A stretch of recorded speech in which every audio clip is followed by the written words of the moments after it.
Nerdcast assemble! Stay dandy, baby. As the real world burns around us, the digital world returns to add a little bit of fun and levity to our lives, because we finally get the return of the Digimon Adventure anime reboot. That's right, my friends, Digimon has officially returned after a long hiatus due to the big sea virus which is taking over the planet. And I'm glad that it finally returned because I wanted to see more of this brand new adventure, this brand new adaptation of a classic anime series that I grew up watching, Digimon Adventure. And so far, I'm really loving this adaptation because it's not just a straight reboot of the original series, they're doing things different here, and the first 3 episodes of the series were a perfect demonstration of that.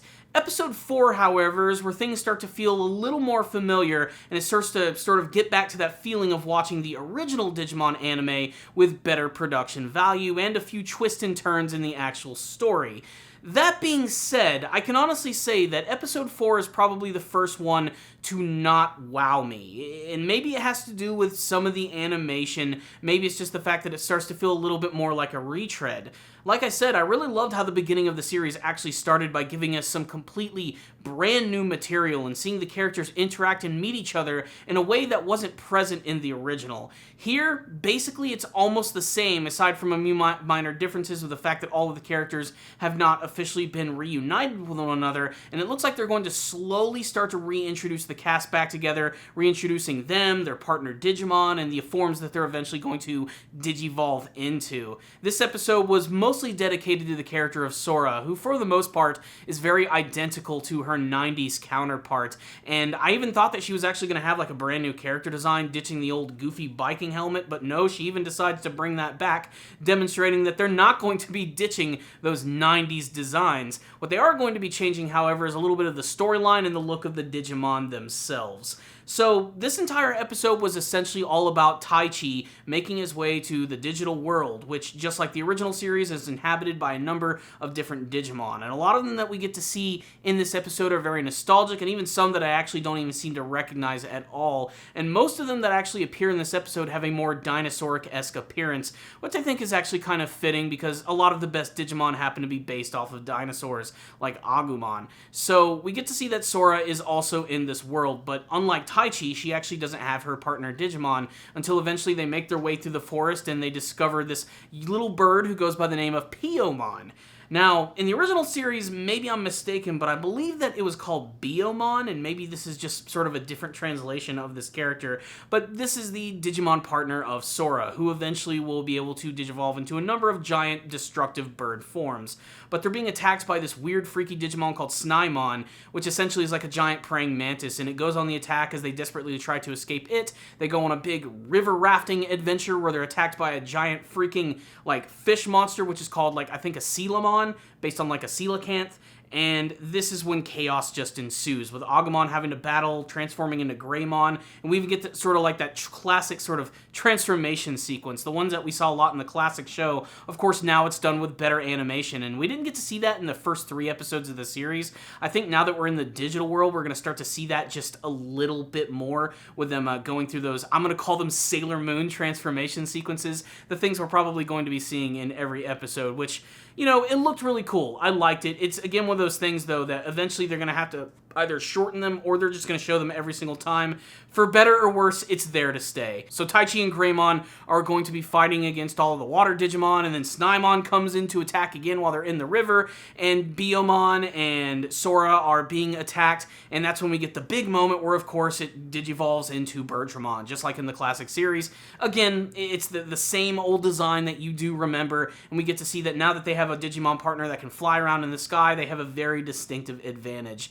The battle ends with Birdramon, of course, winning, and Taichi gaining a brand new ally and some Digimon friends. They even get to go up into the sky and discover the vastness of this world, which looks really, really cool, including like these weird sort of old ancient Digimon ruins, which I'm sure are going to tie a little bit more into the actual like lore of this world. Whether it's going to be identical to the original or going to do something different remains to be seen, but I love how they're already sort of like showing us the scope and expanse of this brand new version of the digital world. It all ends with Izzy, or Izumi, I believe is what his Japanese name is, and he even has his own Digimon partner in the real world and in the net, and of course it's classic Tentomon, the weird little bug dude, and as they're going through some investigation, they end up getting swallowed by a giant whale. I forgot this thing's name, but I'm assuming it's going to be Whalemon. Basically, the episode ends on a cliffhanger, getting to see that little by little, Taichi, Sora, and them are going to meet up with all their fellow Digimon partners, the Digidestined as they're actually called.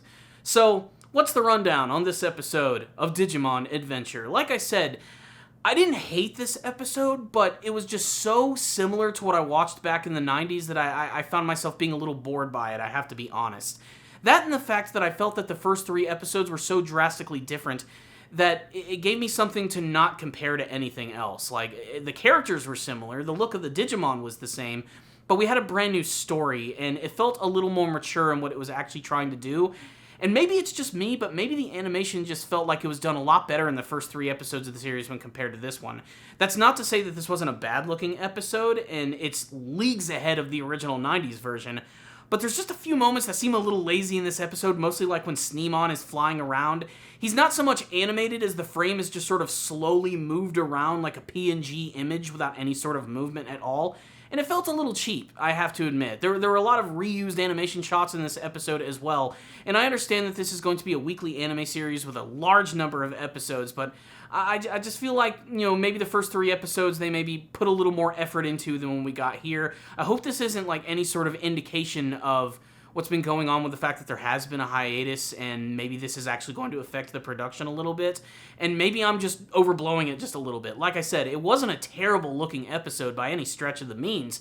It just didn't, you know, surprise me as much as the first 3. That being said, I love the look of the new digital world. It's similar but somewhat different all at the same time. I love seeing a lot of familiar faces. Like, I mentioned Snomint being like a new Digimon. I remember that from the original series. It was cool seeing like Stegomon, the Stegosaurus, and Brachymon, which is like a giant Brachiosaurus. Like I said, a lot of dinosaur-esque Digimon, which I think is really cool. And, you know, there aren't many surprises for people who watch the original series. Like, the minute, like, Piyomon appeared, I still think Biomon sounds better. I knew it was inevitable by the end of this episode. It was going to digivolve into Birdramon, and it didn't disappoint. Again, though, I felt that it just could have looked a little bit better in terms of the animation. But again, if you're just looking for a big blast of nostalgia directly into your Digimon veins, then this might be the series for you, and you might want to continue to watch it. For me, it's just pure nostalgia. That's pretty much the main reason that I'm watching this show, and so far on that front, it's doing a pretty good job. So I'm going to continue to watch it. So I'm going to give this episode a 3 out of 5. While I did enjoy it, it felt kind of average, I have to be honest, mostly in terms of the production value and the animation, but overall, it's giving me a new take on an old classic from my childhood, and I'm still getting a lot of enjoyment out of it. It's good, fun, popcorn entertainment, and if you're a Digimon fan, you definitely need to check it out. If any of you did watch the episode, make sure to tell me what you thought about it in the comments section below, and what you're hoping to see from the future of the brand new adaptation of Digimon Adventure. Did you guys have any favorite moments from this episode, favorite Digimon? What did you think about the return of Piyomon and Birdramon? Do you think there's going to be any bigger changes to the storyline? What do you hope to see from this brand new iteration of the series? Let's discuss all of it in the comments section below. So thank you guys so much for watching this video. Please subscribe to the channel for more videos just like this one. We're about to enter the summer 2020 anime season. Are there any shows that you guys would like me to look at? I've already received a number of requests, so make sure to stay tuned for the channel for tons of new content coming your way over the course of the next coming weeks. There are a lot of new shows which are about to drop on us. And if you liked this video, digivolve into your mega form and hit that like button. Helps out these videos tremendously. If you want to go the extra mile, please check out my Patreon account in the description box below. If you guys make a small donation, I'll review an anime series of your choice. So thank you guys so much for watching this video. I'll see you all next time, and as always, stay dandy, baby.